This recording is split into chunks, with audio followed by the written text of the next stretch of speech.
লাখ চাকৰি 2 লাখ ল'ৰা ছোৱালীক আত্মনিৰ্ভৰ অসম আঁচনিৰ জৰিয়তে অনুমোদন আৰু কেন্দ্ৰীয় চৰকাৰৰ বিভিন্ন পদত নিযুক্তি যোৱা 3টা বছৰ আৰু আহিবলগীয়া 1.5টা বছৰত আমাৰ অসমত 5 লাখ ল'ৰা ছোৱালীয়ে কৰ্মসংস্থাপন লাভ কৰিব।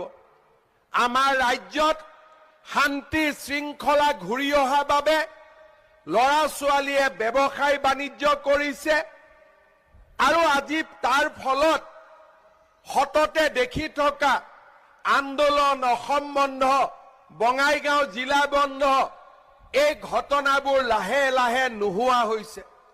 আমি কাকো কোৱা নাই, আমি কাকো দাবী ধমকিও দিয়া নাই যে আপোনালোকে আন্দোলন নকৰিব, কিন্তু ল'ৰা ছোৱালীৰ আন্দোলন কৰাৰ সময় নাই। এটাৰ পিছত এটা চাকৰিৰ পৰীক্ষা, ইউনিভাৰ্চিটিত যাবলগীয়া হৈছে, কলেজত যাবলগীয়া হৈছে, টিউচনত যাবলগীয়া হৈছে, কাৰো সময় নাই। ফেব্ৰুৱাৰী মাহত এডিআৰই পৰীক্ষাৰ ৰিজাল্ট দিব, মাৰ্চত লগে লগে পুলিচ আৰু নতুন চাকৰি 35,000ৰ আৰু এডভাৰটাইজ আমি লগে লগে উলিয়াই দিম। আমি আমাৰ যুৱক শক্তিক ব্যস্ত কৰি ৰাখিছো, কোনেও যাতে বেলেগ ৰাস্তাত যাব নোৱাৰে।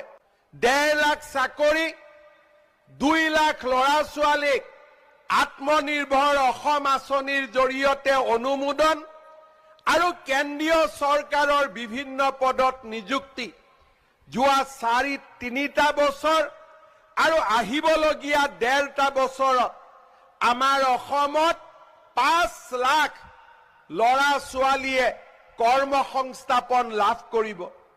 আমাৰ ৰাজ্যত শান্তি শৃংখলা ঘূৰি অহাৰ বাবে ল'ৰা ছোৱালীয়ে ব্যৱসায় বাণিজ্য কৰিছে আৰু আজি তাৰ ফলত হততে দেখি থকা আন্দোলন অসম বন্ধ বঙাইগাঁও জিলা বন্ধ এই ঘটনাবোৰ লাহে লাহে নোহোৱা হৈছে। আমি কাকো কোৱা নাই, আমি কাকো দাবী ধমকিও দিয়া নাই যে আপোনালোকে আন্দোলন নকৰিব, কিন্তু ল'ৰা ছোৱালীৰ আন্দোলন কৰাৰ সময় নাই। এটাৰ পিছত এটা চাকৰিৰ পৰীক্ষা, ইউনিভাৰ্চিটিত যাবলগীয়া হৈছে, কলেজত যাবলগীয়া হৈছে, টিউচনত যাবলগীয়া হৈছে, কাৰো সময় নাই। ফেব্ৰুৱাৰী মাহত এডিআৰই পৰীক্ষাৰ ৰিজাল্ট দিব, মাৰ্চত লগে লগে পুলিচ আৰু নতুন চাকৰি 35,000ৰ আৰু এডভাৰটাইজ আমি লগে লগে উলিয়াই দিম।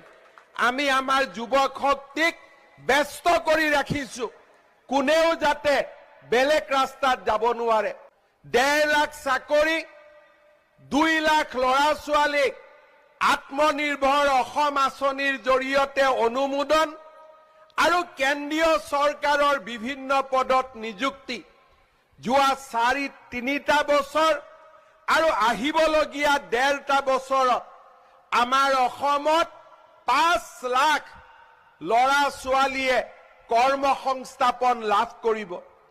আমাৰ ৰাজ্যত শান্তি শৃংখলা ঘূৰি অহাৰ বাবে ল'ৰা ছোৱালীয়ে ব্যৱসায় বাণিজ্য কৰিছে আৰু আজি তাৰ ফলত হততে দেখি থকা আন্দোলন অসম বন্ধ বঙাইগাঁও জিলা বন্ধ এই ঘটনাবোৰ লাহে লাহে নোহোৱা হৈছে।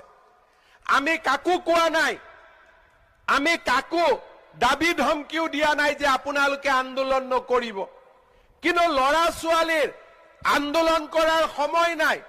এটাৰ পিছত এটা চাকৰিৰ পৰীক্ষা, ইউনিভাৰ্চিটিত যাবলগীয়া হৈছে, কলেজত যাবলগীয়া হৈছে, টিউচনত যাবলগীয়া হৈছে, কাৰো সময় নাই।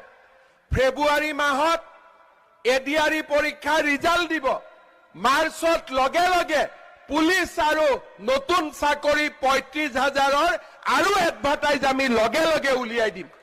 আমি আমাৰ যুৱক শক্তিক ব্যস্ত কৰি ৰাখিছো, কোনেও যাতে বেলেগ ৰাস্তাত যাব নোৱাৰে।